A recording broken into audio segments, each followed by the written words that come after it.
Beberapa inisiatif menambah baik perkhidmatan kepada masyarakat khususnya perkhidmatan kesihatan di Sarawak. Punca kes kebakaran di negeri itu tahun lalu juga dikenal pasti. Demikian antara paparan dari Sarawak pagi ini bersama dengan Nur Sila telah hadir Kuching untuk butiran lanjut. Teruskan Sila. Terima kasih Aisyah di Angkasa Puri. Assalamualaikum dan salam sejahtera. Ahli Lembaga Pelawat Hospital ALPH Hospital Miri yang baru merancang untuk melaksanakan beberapa inisiatif bagi menambah baik perkhidmatan kepada masyarakat termasuk mewujudkan bilik khas menunggu bagi pesakit yang dibenarkan keluar dari wad hospital. Ahli Dewan Undangan Negeri Pujut, Dr. Ting Tiong Chun berkata, inisiatif itu dilihat sebagai langkah baik bagi memberi perkhidmatan yang lebih baik kepada pesakit selain mampu mengatasi masalah kesesakan di wad-wad sedia ada. To me, the ALP is really the bridging between the community and the hospital. I think there's important things that we work together to bring to help on both sides. It's not only one-way traffic, but on both sides. Any community, they will be able to hear them and they'll bring it to the hospital, and anything the hospital has any concern, they can bring them to the community. I hope I can also help in facilitating all these messages to the community. Beliau bercakap dalam sidang media bersama ALPH Hospital Miri di Miri. Sementara itu, pengerusi ALPH Hospital Miri, Peter He berkata, bilik khas menunggu itu kelak akan dilengkapi dengan kemudahan-kemudahan seperti penghawa dingin, kursi sofa dan sebagainya bagi memberi keselesaan kepada pesakit. Kami orang ingin membuat satu bilik rehat khas untuk penyakit dan discharge daripada ward, sebab Dr. J ada berkata sekarang katil kan dia dah cukup dalam ward, so banyak yang boleh discharge itu masih di dalam katil itu, so new patient tidak boleh masuk. So I think itu pentinglah untuk buat satu rehat khas untuk penyakit patient yang boleh discharge. Beliau berkata pihaknya juga akan memasang kamera litar tertutup bagi meningkatkan tahap keselamatan di Hospital Miri selain menambah papan tanda larangan merokok bagi meningkatkan kesedaran orang ramai. Rehat khas untuk penyakit patient yang Sebahagian besar kes kebakaran yang berlaku di Sarawak pada tahun lepas dikenal pasti berpunca daripada peralatan elektrik. Penolong Pengarah Bahagian Penyiasatan Kebakaran Jabatan Bomba dan Penyelamat Sarawak, Amran Yusof memberitahu daripada keseluruhan 466 kes kebakaran yang disiasat pada tahun lepas, 441 kes adalah melibatkan kemalangan yang dikategorikan sebagai kecuaian manusia dan penggunaan peralatan elektrik. Selebihnya iaitu 16 kes berpunca daripada sengaja bakar dan 9 kes disebabkan oleh faktor semula jadi. Dan bagi kemalangan ataupun punca bagi kemalangan, kita kategorikan elektrik menjadi punca utama bagi kes-kes kebakaran pada tahun 2018. Dan punca ataupun yang kedua kebanyakan berlaku di negeri Sarawak ni adalah kegiatan ataupun aktiviti memasak, sama ada aktiviti barbecue ataupun peralatan gas, yang mana kebanyakan adalah disebabkan oleh faktor manusia, iaitu lalai, leka dan juga cuai lah, dan juga lupa. Susulan itu, JBPM Sarawak akan meneruskan program-program kesedaran berkaitan penggunaan peralatan elektrik yang betul, memberi latihan penggunaan alat pemadam api serta pendedahan kepada orang ramai tentang langkah awal mengelak serta menangani kebakaran. Mengenai penggunaan peralatan elektrik, Amran menasihatkan orang ramai untuk membeli perkakasan elektrik yang disahkan oleh SIRIM. Mereka juga diminta untuk tidak membuat penyambungan elektrik sesuka hati selain mengelak penggunaan elektrik berlebihan untuk satu punca elektrik.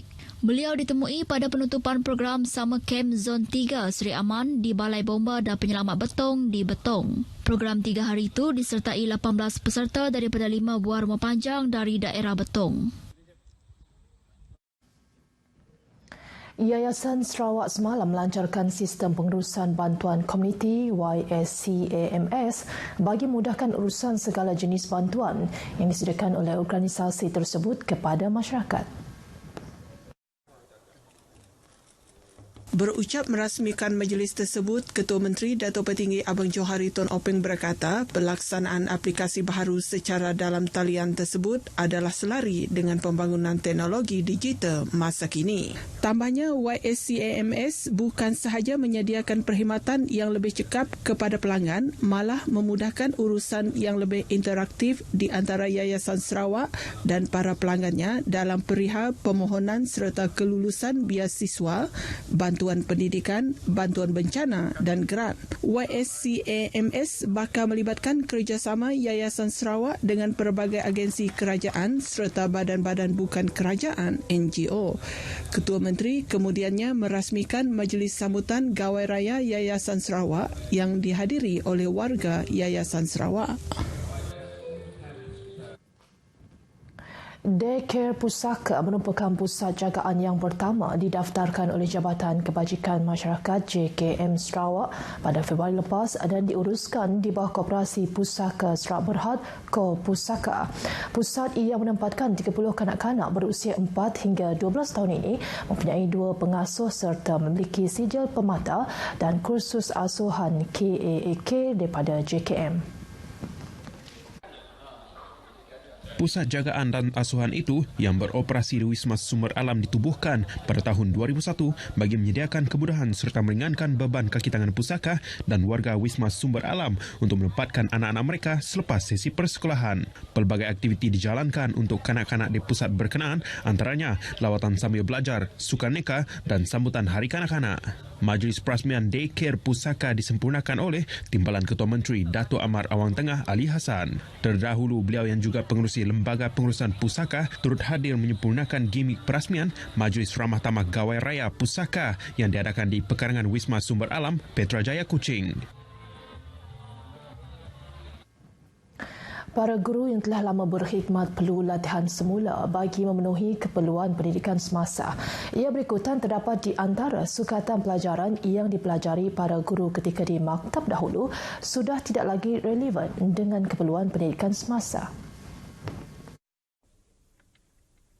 Kementerian Pendidikan, Sains dan Penyelidikan Teknologi berkata, justru para guru akan menjalani beberapa siri latihan prestasi supaya seiring dengan perubahan era digital dan revolusi perindustrian 4.0 yang semakin cepat berubah. Langkah ini juga bukan hanya terhad kepada bidang pendidikan tetapi dalam sektor-sektor lain bagi meningkatkan tahap kecekapan dengan ilmu terkini. Perkara tersebut didedahkan pada Majlis Perasmian Bengkel Memperkasa Pengurusan dan Kepimpinan Sekolah Rendah Negeri Sarawak bersama Pengarah Jabatan Pendidikan Negeri Dr. Azhar Ahmad di Kuching. Seramai 103 guru besar dari seluruh negeri terlibat dalam bengkel 5 hari yang bermula semalam dalam usaha meningkatkan bakat pengurusan dan standard sekolah dalam prestasi akademik. Golongan wanita terutamanya ibu tunggal diseru agar memanfaatkan peluang yang disediakan oleh kerajaan untuk meningkatkan kemahiran diri. Kementerian Kebajikan Kesejahteraan Komuniti Wanita, Keluarga dan Pembangunan Kanak-kanak mendedahkan tahun ini saja kerajaan negeri menyediakan geran sejumlah RM1 juta bagi memperkasa golongan itu untuk menceburi bidang perniagaan sekaligus menjana pendapatan. Melalui geran tersebut, ia diharap dapat menyelesaikan masalah kewangan dalam kalangan ibu tunggal yang sering dilihat menjadi punca utama ibu tunggal tidak dapat berkembang dan bergerak maju. Para ibu tunggal juga diminta agar berani tampil, menunjukkan kebolehan diri dan mengembangkan bakat dalam bidang yang diminati. Perkara itu didedahkan pada Majlis Silaturahim Aidilfitri dan Gawai Anjuran Persatuan Ibu Tunggal Sarawak PITSA di Kuching. PITSA mempunyai 16,000 ahli di seluruh negeri sejak penubuhannya pada tahun 1999. Setiap atlet bertanggungjawab mengelak penggunaan bahan terlarang dalam kejohanan yang disertai sama ada di peringkat tempatan maupun antarabangsa.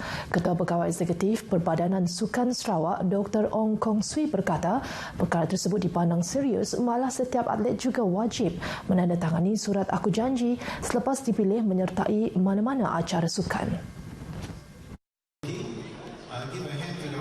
Sehubungan itu, beliau mengingatkan atlet angkat berat agar mematuhi peraturan antarabangsa tersebut bagi membolehkan sukan itu dapat dimasukkan semula dalam Sukan Malaysia Sukma Johor tahun depan. Dr. Ong berkata demikian pada Majlis Perasmian Kejohanan Angkat Berat Junior dan Senior Liter 1 Sarawak di Kuching. Kejohanan 5 hari itu disertai 15 pasukan dari seluruh negara termasuk polis Diraja Malaysia dan Angkatan Tentera Malaysia. Pihak penganjur turut akan mengadakan ujian anti-doping ke atas peserta kejohanan secara mengejut. Ketika ini, Persatuan Angkat Berat Malaysia PABM masih bergelut untuk meyakinkan Majlis Sukan Negara bagi memasukkan semula sukan angkat berat pada Sukma Johor tahun depan setelah sukan berkenaan digantung daripada menyertai sukan utama negara. Turut hadir Presiden Persatuan Angkat Berat Sarawak Gerard Rentap Jabu. Kerajaan menerusi Pusat Hikmat Parlimen Miri bersedia untuk memberi sokongan dan bantuan kepada Sekolah Menengah Kebangsaan SMK Chung Hua Miri dalam memastikan kemenjadian murid dan sekolah berkenaan. Ahli Parlimen Miri Dr. Michael Teo Yu Keng berkata, sekolah itu yang menempatkan pelajar pelbagai kaum disifatkan sebagai istimewa kerana ia bukan sahaja cemerlang dalam pelbagai bidang, bahkan terkenal dengan kehebatan kumpulan marching band mereka. Beliau berkata demikian pada majlis perasmian Sukan Tahunan SMK Chung Hua Miri di Stadium Miri. Pada majlis itu, Dr. Michael Teo turut mengumumkan peruntukan RM5,000 sebagai sokongan kepada aktiviti sukan berkenaan. Penganjuran acara sukan berkenaan dilihat mampu mencungkil dan mengasah bakat dalam kalangan pelajar yang mengambil bahagian.